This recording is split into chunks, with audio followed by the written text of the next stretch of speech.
questions.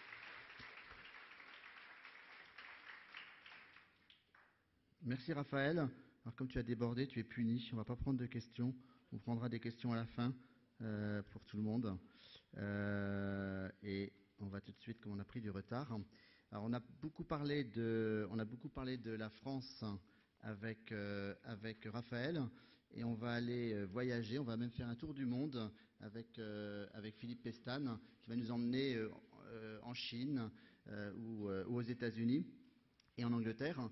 Je suis ravi d'accueillir Philippe Pestane, qui est associé en charge du département télécom et médias de Kurt Salmon, qui va nous présenter un petit échantillon d'une grosse étude que Kurt Salmon a réalisée avec le Forum d'Avignon. Forum d'Avignon qui est pour la première fois partenaire des rencontres du CLIC et dont je salue la présence de certains représentants dans la salle. Philippe, je vous laisse tout de suite la parole. Merci. Je vais demander à Sarah, donc ma collaboratrice qui a travaillé avec moi sur l'étude, de me rejoindre pour présenter un extrait de... J'ai juste oublié, pardon. Si vous voulez avoir du Wi-Fi de bonne qualité, la jeune fille qui est là peut vous donner des codes d'accès personnels. Donc c'est un code par personne et par device, par terminal. Donc oui, l'idée de cette intervention, en fait, c'est de partager avec vous un extrait effectivement de cette étude qu'on a réalisée pour le compte du Forum d'Avignon l'année dernière. Le sujet de l'étude était...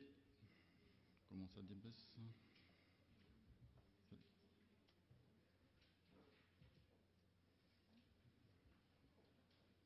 Ah, ça bouge là-bas. Regarde, c'est magique. D'accord, on le voit pas. Et on peut voir là ou pas du tout ? Parce qu'en fait, ça baisse pas là. Comment ça se fait ? Attends, il peut se mettre comme ça là. Faut cliquer là. Attends.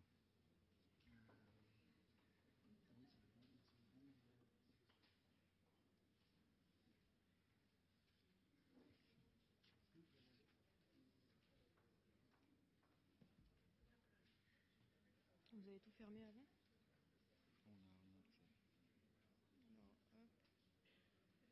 C'est pas celui-là ? Ah oui, non, c'est ça, Voilà, c'est ça. On va l'enregistrer. Et lequel il faut que j'ouvre maintenant ? C'est celui-là. Ouais.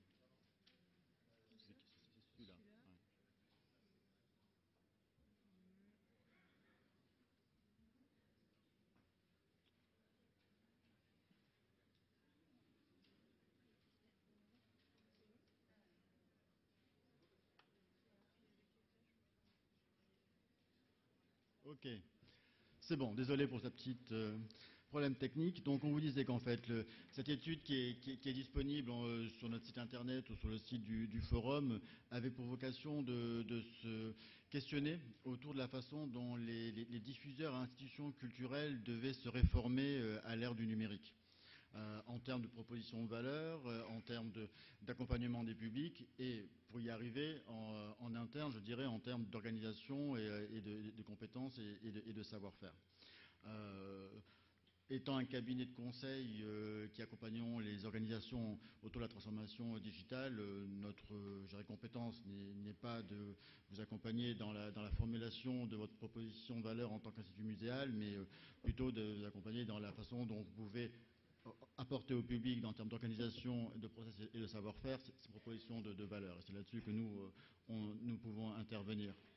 Pour ce faire, en fait, on a lancé une enquête auprès de consommateurs, un panel de 4000 personnes à travers le monde, donc Europe, Asie Europe, Asie, US, essentiellement, qu'on a complété avec une vingtaine d'entretiens d'experts au sein des institutions culturelles à travers le monde qui ont été confrontés en fait à la gestion de leur mutation numérique, dont on a essayé d'extraire un certain nombre de leçons qu'on partage dans le cadre de l'étude et dont on va vous donner quelques conclusions ce matin, voilà, et qu'on a complété de façon traditionnelle par toute une recherche documentaire assez classique.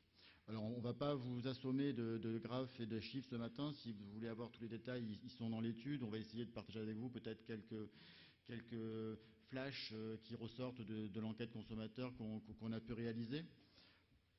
Premier message qui est un peu évident, mais qui est toujours bon de rappeler, c'est que vos publics, vos visiteurs sont avant tout des consommateurs. Et je trouve que ce qui est assez étonnant par rapport aux évolutions d'études qu'on a pu réaliser ces dernières années, c'est que de plus en plus, la façon dont ils répondent aux questionnements autour des loisirs culturels, des loisirs numériques et des attentes qu'ils expriment est de plus en plus proche de la façon dont ils consommeraient, excusez-moi de le dire, n'importe quel autre produit.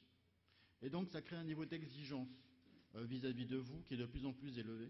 Il y a un certain nombre de choses en fait qui pouvaient passer à un moment donné lorsque on allait en fait visiter un musée ou expérimenter un environnement culturel nouveau qui aujourd'hui est de moins en moins considéré comme acceptable par le consommateur. Faire la queue devant une borne de tickets qui se veut moderne dans un musée tout juste ouvert, dont on a beaucoup parlé pendant une demi-heure, et arriver devant la borne et se rendre compte que ce ticket-là, cette borne ne délivre que des tickets standards, alors qu'un consommateur ou un visiteur sur deux, en fait, a droit à un tarif réduit, je peux vous dire que c'est assez déceptif. Et c'est du vécu, hein, je ne suis pas fâché avec personne, je ne veux pas dire où c'était. Mais ça aujourd'hui, c'est un peu partout pareil. D'accord ? C'est quelque part, on va beaucoup parler d'expériences numériques, certainement très funky, très originales. Le message clé, ça serait fix the basic, dans mon langage de consultant. C'est-à-dire qu'à un moment donné, concentrons-nous sur les parcours clients les plus basiques et les attentes clients les plus basiques et essayons de nous assurer que ces éléments-là soient servis de façon le plus fluide possible. Et après, on pourra s'attacher à l'innovation, à l'enrichissement de l'expérience culturelle. Mais voilà, je pense qu'il y a bien un message ce matin qu'on voulait vous faire passer, c'est abordons les choses dans l'ordre, parce qu'à vouloir trop se précipiter des fois vers l'innovation, on en oublie les bases. Ceci étant dit, si on revient sur les éléments qui remontent de l'enquête consommateur à proprement parler, voilà.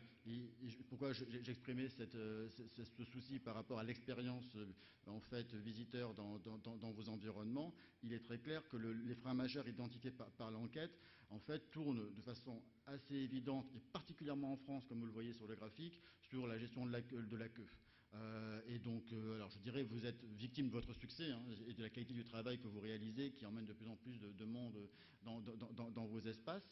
Mais il est assez marquant de remarquer que, et encore une fois, particulièrement en France, où c'est 72% des personnes, la façon dont la queue, le ticketing et en fait et l'attente est gérée dans vos espaces est encore considérée comme non satisfaisante par la plupart des gens qu'on a pu en fait questionner.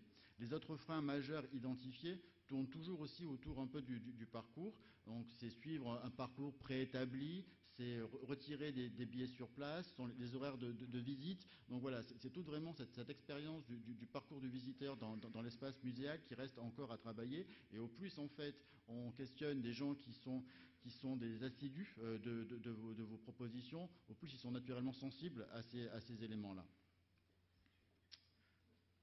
Autre point, en amont de la visite, en fait, et on revient sur cette idée, la facilité d'accès ou la perception de facilité d'accès est clé. Alors c'est un peu ironique, mais 68% des personnes interrogées déclarent ne pas acheter leur billet en ligne à l'avance, mais souhaiteraient pouvoir le faire.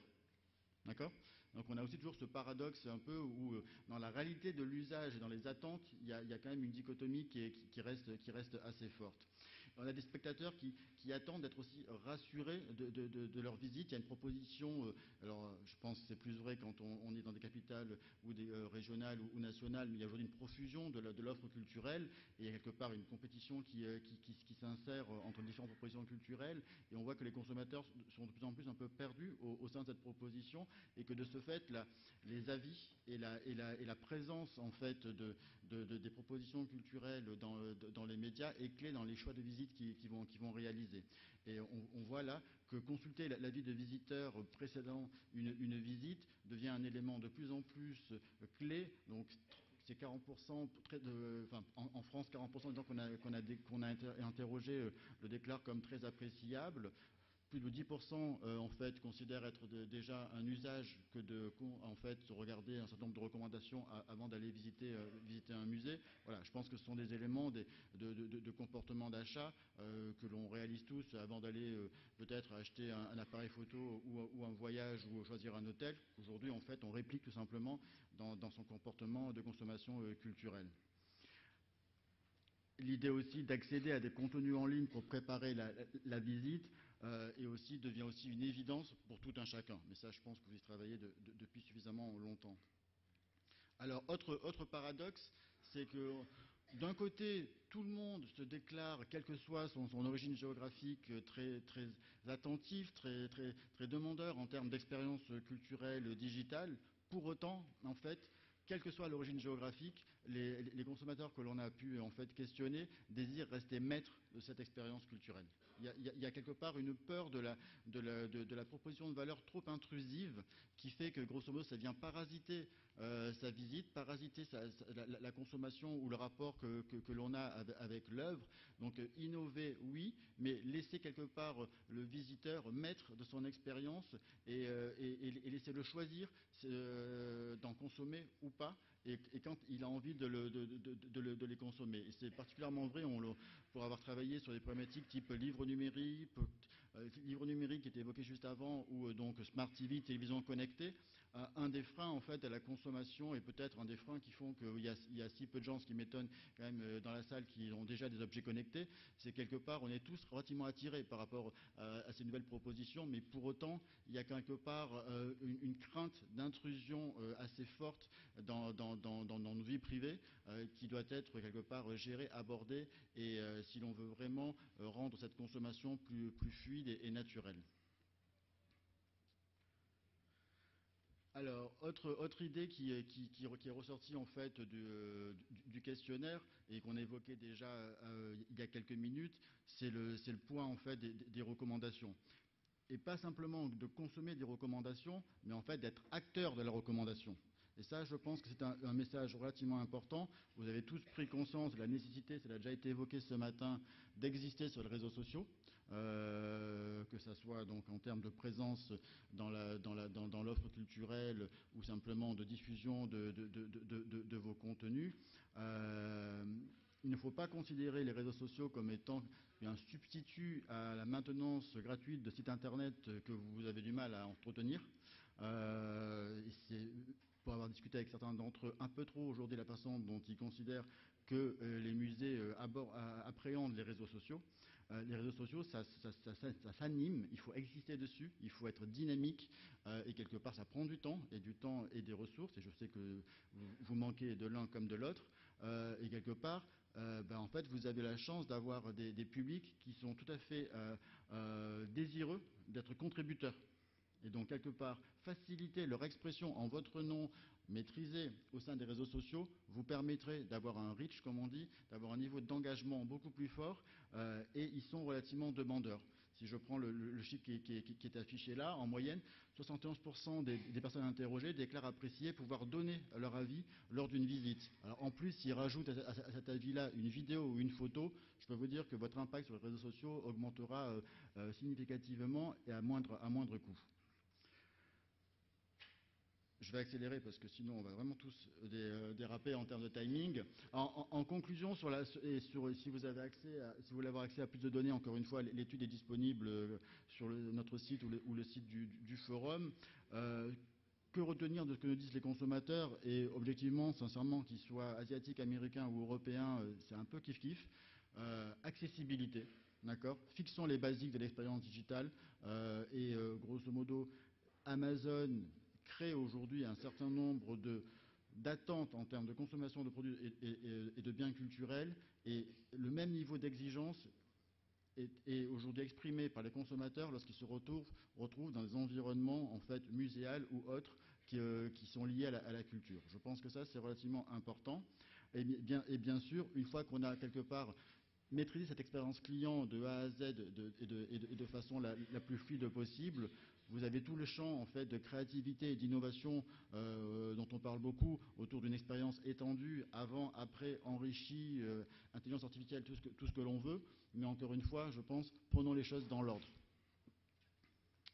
Maintenant, si on essaye de partager avec vous quelques illustrations de la façon dont certaines institutions culturelles ont réussi à faire évoluer leurs propositions de valeur, je vais passer la parole à Sarah sur cette dimension. Bonjour à tous. Peut-être juste en introduction de ces quelques exemples, rappeler que l'étude que nous avons conduite portait effectivement sur les musées et les grands acteurs du patrimoine, mais également sur d'autres catégories de biens et services culturels, notamment les arts de la scène, le livre ou le cinéma. Et parmi les exemples que vous allez voir défiler, certains font partie de ces autres catégories de biens et services culturels.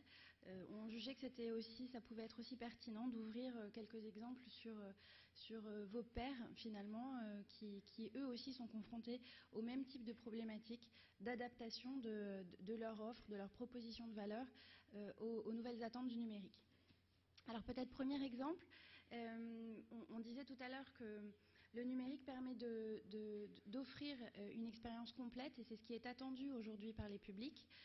Un premier exemple avec la façon dont l'exposition Auguste a été mise en scène par le Grand Palais, et je parle là sous le contrôle d'un de ses représentants et des auteurs de cette nouvelle expérience. Un compte tweet. Donc en fait finalement le Grand Palais a travaillé sur le pendant effectivement de l'exposition, mais également sur l'avant et l'après. Et on se rend compte que c'est quelque chose qui retient l'attention des publics et qui est attendu aujourd'hui. Un compte Twitter a été ouvert au nom de l'empereur avant l'exposition, qui tweetait un peu sur un ton humoristique et donc qui permettait de faire naître en fait le buzz et l'envie autour de l'exposition. Pendant l'exposition, un dispositif complet numérique a été développé in situ qui permettait évidemment de télécharger l'audio guide, mais aussi des applications complémentaires et qui permet d'apporter du contenu complémentaire à celui qu'on pouvait du coup découvrir pendant l'exposition. Et puis à l'issue de l'exposition, à destination des publics qui souhaitaient approfondir leur expérience ou des publics qui n'avaient pu assister à l'expo elle-même, un MOOC, en fait, des cours en ligne ont été développés afin d'apporter un contenu plus détaillé et plus ouvert, plus accessible à d'autres publics. Un autre exemple qui travaille lui aussi autour de l'expérience culturelle, alors cette fois pas dans le secteur des musées, mais plutôt dans le secteur des arts de la scène. On parlait tout à l'heure du besoin de donner son avis, du besoin de partager et du fait finalement que le numérique aujourd'hui c'est quelque chose qui est extrêmement social et derrière son écran on a toujours envie de partager ce qu'on vit avec ses proches mais aussi avec des communautés plus larges. Et Evergeek, c'est un pure player de l'internet cette fois, qui propose une façon nouvelle de partager une expérience de concert. Qui finalement est assez simple et qui fait appel à la contribution de tous. Quand vous allez assister à un concert, ça devient de plus en plus répandu maintenant de prendre quelques images, quelques vidéos de son expérience. Evergeek offre la plateforme qui va permettre à des spectateurs différents qui ne se connaissent pas de partager leurs images d'un même concert. Et ensuite, Evergeek se propose de monter ces images, d'y coller la bande-son originale fournie par l'artiste ou par le studio, et d'en faire finalement un contenu nouveau que les spectateurs vont pouvoir partager ou les artistes d'ailleurs, partager avec leur réseau. Et ça fait finalement une bande vidéo complètement inédite et nouvelle, prise au cœur du public et qui retranscrit extrêmement bien l'ambiance et l'atmosphère au cours du concert.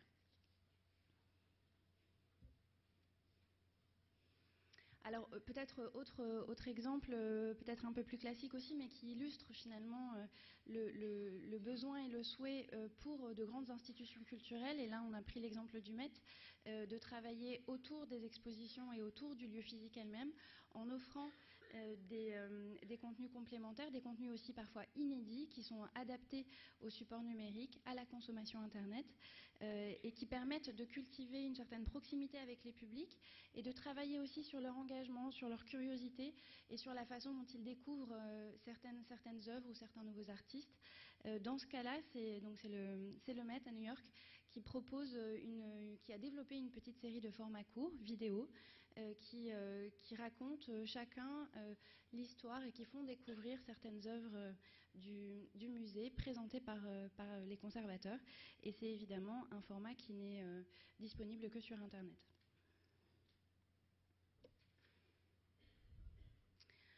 Et puis, alors là, on a passé quelques exemples qui permettent finalement de mettre en évidence comment est-ce qu'on travaille sur l'expérience, comment on élargit celle-ci à un univers de plus en plus ouvert et de plus en plus numérique. Les outils numériques permettent aussi de travailler sur l'acquisition, c'est un mot un peu technique et un peu barbare, mais finalement, comment est-ce qu'on fait pour aller chercher de nouveaux publics, comment est-ce qu'on fait pour renouveler ces publics, et notamment comment est-ce qu'on fait pour travailler sur les publics jeunes, qui ont souvent un peu plus de mal à venir naturellement vers les institutions culturelles, en tout cas les musées. On va voir quelques exemples là d'institutions culturelles ou de pure players qui justement travaillent à élargir l'accès aux œuvres.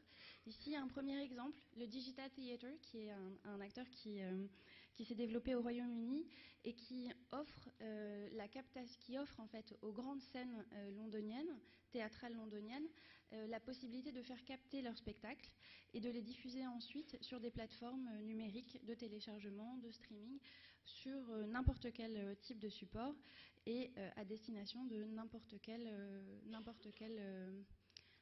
vidéospectateur, si on veut. Et c'est un véritable succès et on constate que ça ne vient pas cannibaliser finalement le public qui se déplace et qui continuera toujours de se déplacer pour aller voir ces grands spectacles.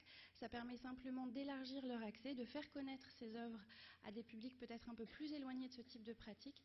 Et finalement, ça permet de renouveler les publics et ça crée pour ces théâtres une source de revenus complémentaires extrêmement intéressante. Une autre façon aussi d'aller chercher de nouveaux publics, et notamment des publics jeunes, c'est de détourner peut-être aussi le format numérique à la faveur et au profit des œuvres et des espaces culturels eux-mêmes. Je pense que tout le monde ici a entendu parler de la Museum Week qui a eu lieu l'année passée en partenariat avec Twitter. Ça a été l'occasion pour les différentes institutions qui ont participé à la Museum Week de s'approprier finalement, et on le disait, les réseaux sociaux, c'est un univers qui a ses propres codes, ses propres façons de communiquer avec des supports qui peuvent être nouveaux. Ça a été l'occasion pour ces institutions de prendre la parole d'une façon un peu nouvelle et rajeunie, d'organiser des événements inédits et d'exister aussi sur les réseaux sociaux de façon un peu différente et probablement plus en ligne avec ce qu'attendent aujourd'hui les gens qui se trouvent sur ces réseaux sociaux et qui les suivent.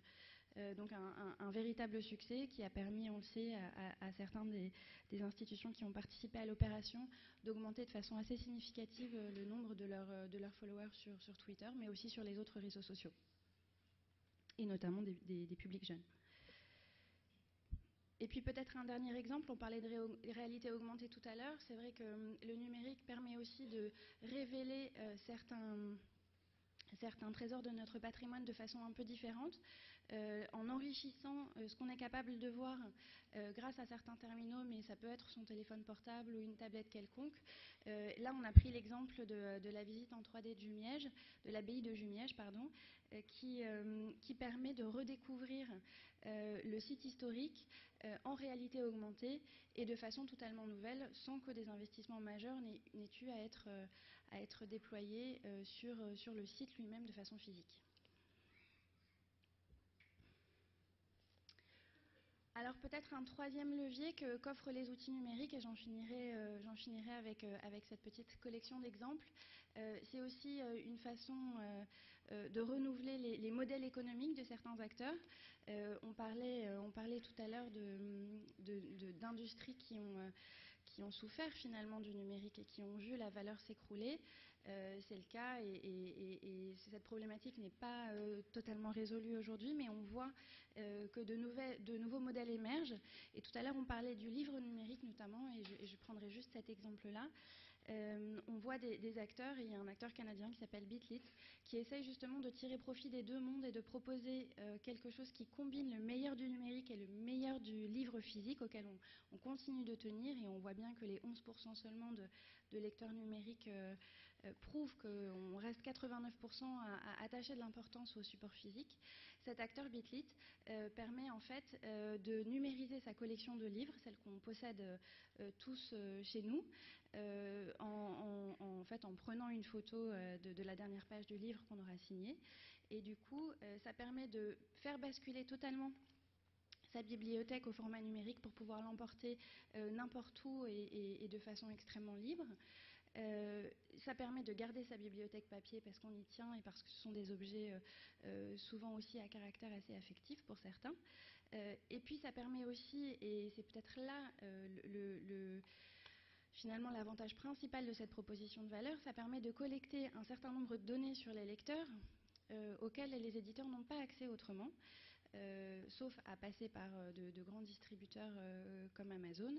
Et donc, ça permet de savoir quels sont les livres qu'on a dans nos bibliothèques, quels sont ceux auxquels on tient, quels sont ceux qu'on souhaite emporter un peu partout parce qu'on y tient et qu'on souhaite pouvoir les reconsulter, les relire quand on est en vacances ou dans les transports.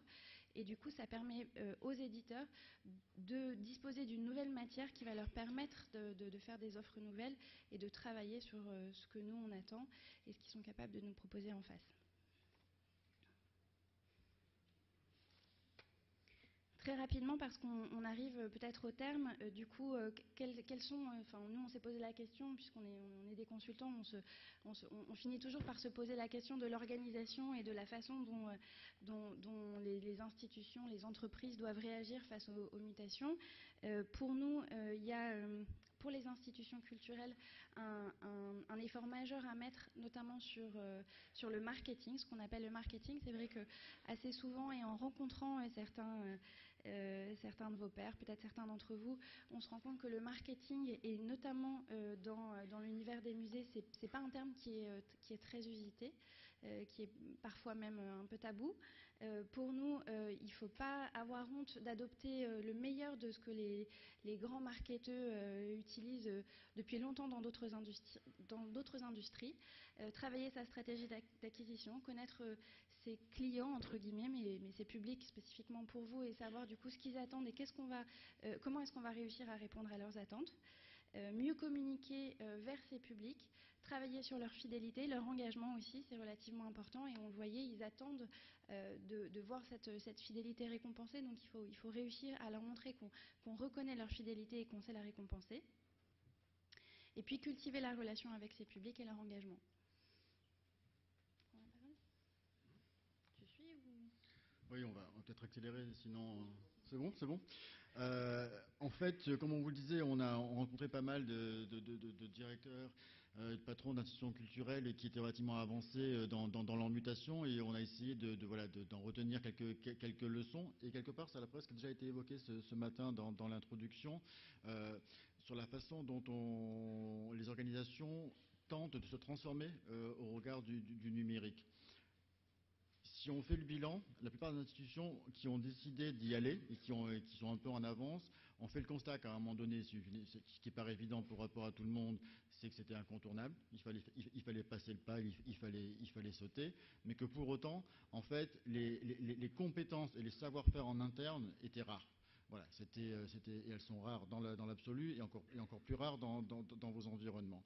Et en fait, ce qu'on a pu observer, c'est que la plupart des institutions culturelles qui aujourd'hui sont relativement avancées sur ce domaine-là, en temps 1 de leur transformation, ont décidé de concentrer l'ensemble ou le peu de gens qui avaient une culture, une compétence par rapport à ce domaine-là, au sein d'un même département, d'en faire une équipe autonome, relativement agile, avec une certaine marge de liberté, et aussi avec une vocation d'aller évangéliser, voire d'aller convaincre peut-être certains autres collègues un peu plus réticents autour d'eux, et de travailler à coup de petites victoires et d'arriver quelque part à démontrer par l'exemple qu'on pouvait, au sein des institutions, réellement devenir un acteur du numérique de façon à part entière.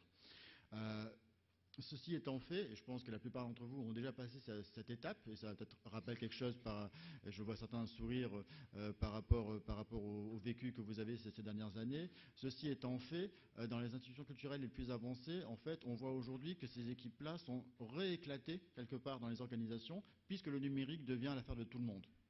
Donc il n'y a pas, quelque part, on peut aller jusqu'au bout du raisonnement et se dire qu'une direction du numérique ne fait plus sens, puisque tout le monde est responsable du numérique dans son métier en propre. Bon, alors après, ça prend différentes formes, parce que tout ça a besoin néanmoins d'être transversalisé, d'être animé, et qu'on voit, je crois que c'est le Met encore qui vient de mettre en place en fait une fonction de Chief Digital Officer, d'accord, donc tout en ayant une approche sur le numérique très avancée et d'avoir en fait en sorte que l'ensemble des directions du musée aient dans leur plan stratégique une ambition numérique.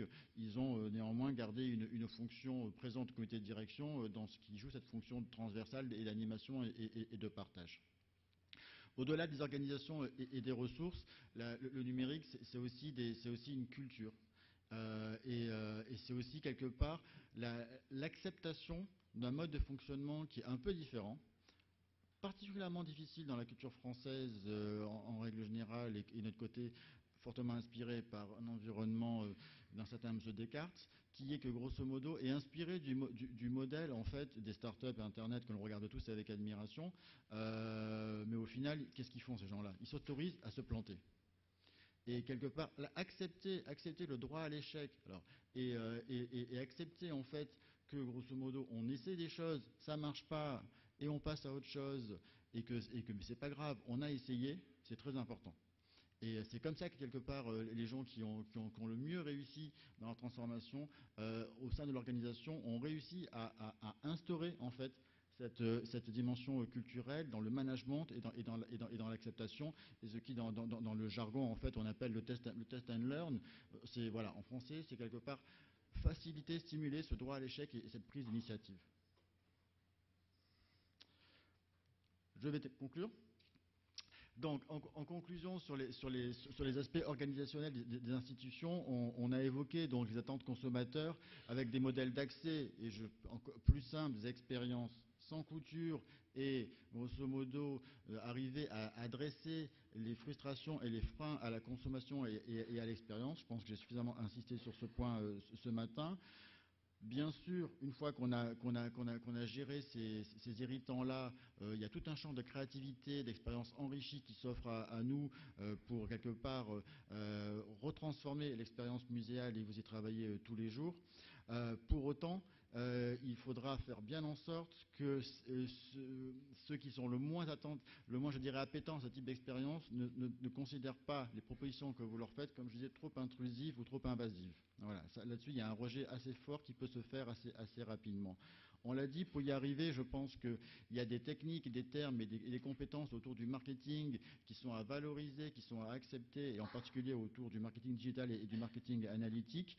Il y a un rapport et des techniques à appliquer avec les réseaux sociaux qui sont certainement à stimuler, développer et encourager, puisque c'est quand même, je pense, une façon très importante pour vous d'être proche de vos publics, et en particulier de ce public jeune que l'on cherche tous à cultiver. Et dernier élément, tout ça aussi passe par une évolution des organisations et des cultures et des modes de management que j'évoquais à l'instant. Et je vais arrêter là.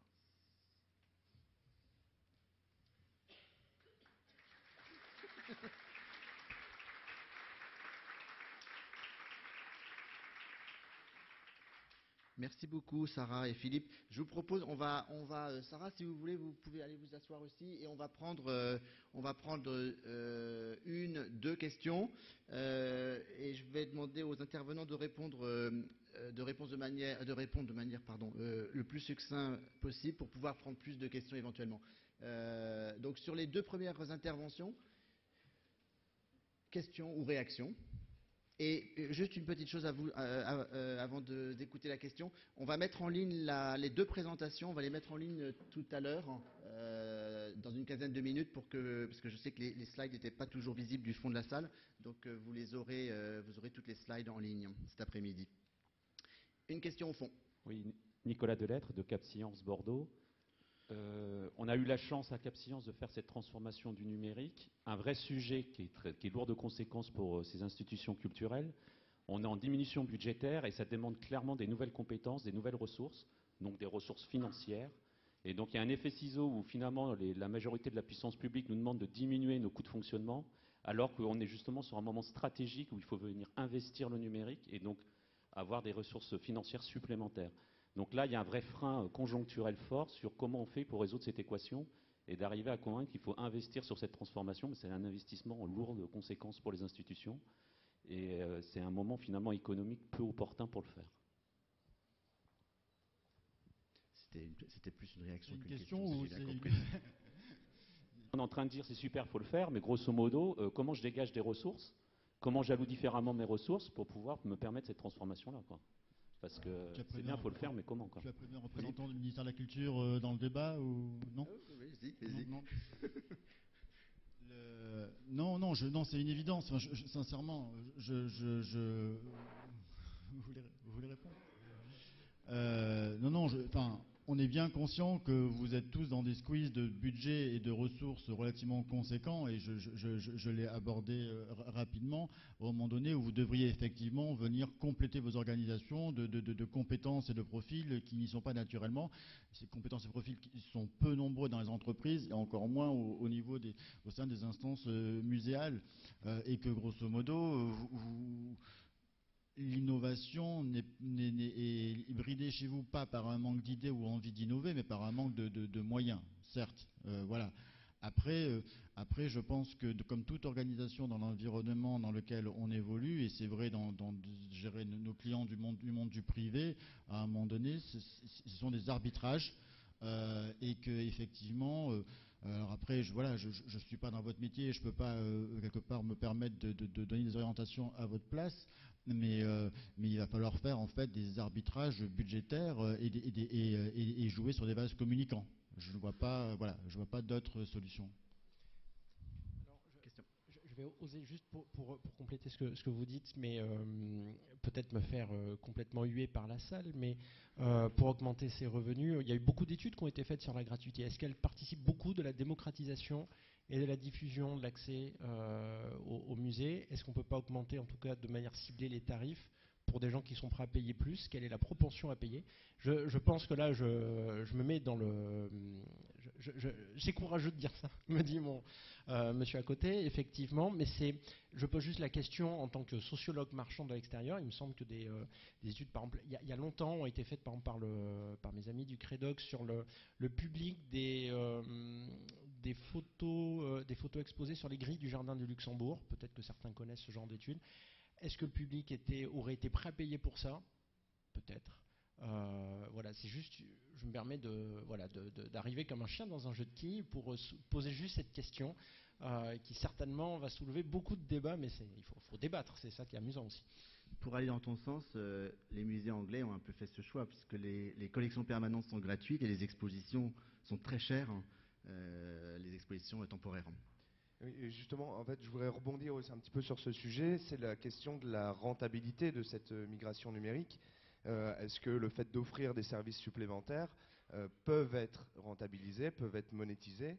On a vu tout à l'heure que l'usage du web induisait une gratuité, mais à contrario, on est habitué aussi à ce que l'usage du monde physique et la visite en tant que telle puisse être payante, et que le fait d'offrir des services supplémentaires, des aides, des outils d'aide à la visite puisse être aussi payant, et donc que l'augmentation de visites que ça génère puisse générer une rentabilité finalement, et que cette migration numérique ne soit pas en tout cas si chère, ou en tout cas soit plutôt un investissement, et ensuite avec un retour sur investissement.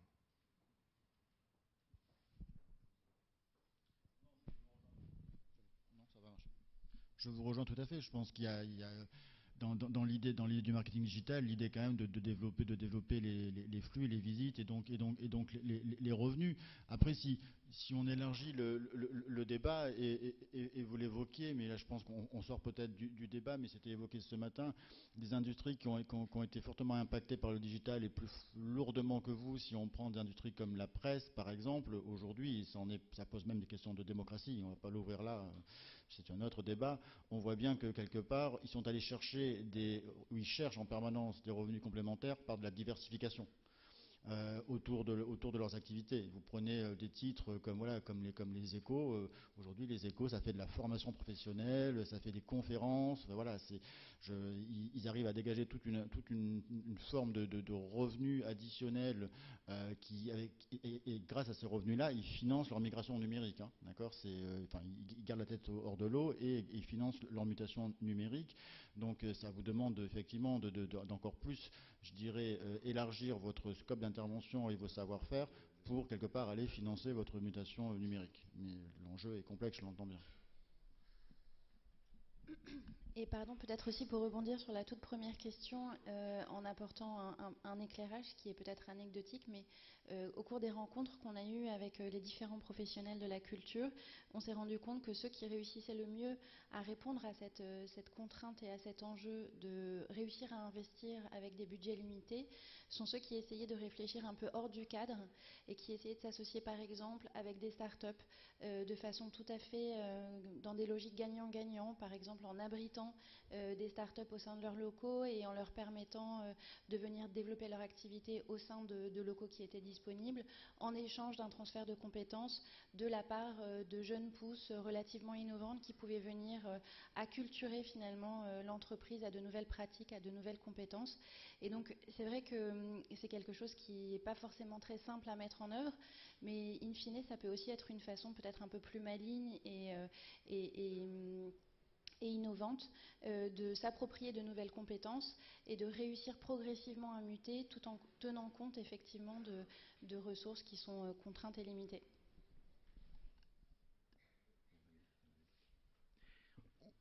On va prendre une dernière question, Françoise.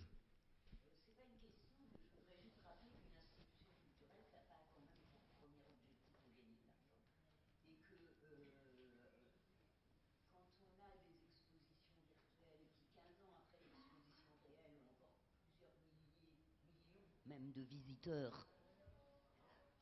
Il marche pas le micro aussi. Oui, quand on a 15 ans après une exposition réelle, encore plusieurs millions de visiteurs de l'exposition virtuelle, c'est quand même une forme d'efficacité de la politique culturelle. Et ça reste des investissements rentables, même si ça ne rapporte pas d'argent. Merci pour cette remarque, Françoise.